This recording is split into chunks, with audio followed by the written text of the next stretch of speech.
भाग 2. श्री वडची आई शिमगोत्सव.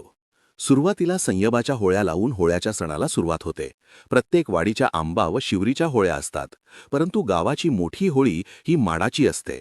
सर्व बाळगोपाळ एकत्र येऊन माडाचे झाड तोडतात व त्याची ढोल ताशाच्या गजरात वाजत गाजत मिरवणूक काढतात. मोठ्या आनंदाने ही होळी बाजारवाडीतील मांडावर आणतात.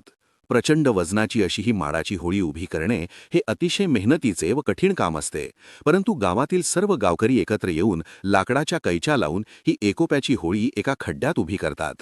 एका बाजूला काही बाळगोपाळ लाकडाची कैची लावतात, तर दुसऱ्या बाजूला काही बाळगोपाळ माडाच्या झाडाला दोरखंड बांधून ओढत असतात. होळी उभी राहिल्यानंतर चव्हाटा देव बसविला जातो. त्यानंतर या माडाच्या होळीच्या मध्यभागी एक नारळ बांधला जातो. त्यानंतर सारे बाळगोपाळ हा नारळ काढण्यासाठी माडावर चढण्याचा प्रयत्न करतात. त्यावेळी चव्हाट्यावर उभे असणारे मानकरी वरती जाणाऱ्या बाळगोपाळांना लवकर वर जाऊ न देण्यासाठी त्यांचे पाय धरून त्याच ठिकाणी थांबवून ठेवतात. हा खेळाचाच एक भाग असतो. अनेक वेळा वरती चढणारे बाळगोपाळ एकमेकांना खाली खेचत असतात. या सर्वांमधून एक चपळ बाळगोपाळ वरती जाऊन हा मानाचा नारळ काढतो. याला वरचे रोमाट असे म्हणतात. त्यानंतर हा मानाचा नारळ 3 गावकऱ्यांच्या हातात देण्यात येतो. हा नारळ काढण्यासाठी सर्व बाळगोपाळ एकत्र येतात व तो नारळ आपल्या हातात यावा यासाठी सर्वतोपरी प्रयत्न करतात. अशा वेळी रोमाटातील वातावरण फार गरम व कोंडट असते.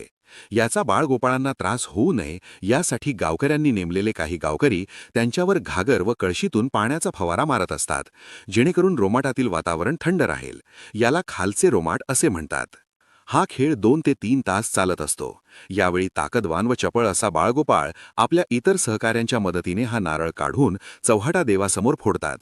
अतिशय चित्तथरारक व डोळ्यांचे पारणे फेडणारा हा खेळ पाहण्यासाठी पंचक्रोशीतील अनेक भाविक मोठ्या संख्येने उपस्थित असतात. ढोल ताशांच्या या वाजत गाजात हा सोहळा पाहणे म्हणजे याची देही याची डोळा अनुभवण्यासारखे असते.